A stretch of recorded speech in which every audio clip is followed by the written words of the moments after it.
ಯಾಲೇ ಯಾಲೇ ಯಾಲೇ ಯಾಲೇ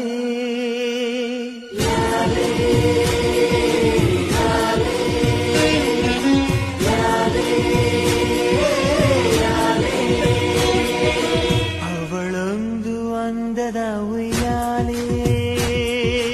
ಗೊಂಬೆ ಗೊಂಬೆ ದಂತದ ಗೊಂಬೆ ಹೆಜ್ಜೆ ಇಟ್ಟರೆ ನವಿಲಂತೆ ತುಟಿ ತೆರೆದರೆ ಗಿಣಿಯಂತೆ ಆ ನಡೆ ಚಂದ ಆ ನುಡಿ ಚಂದ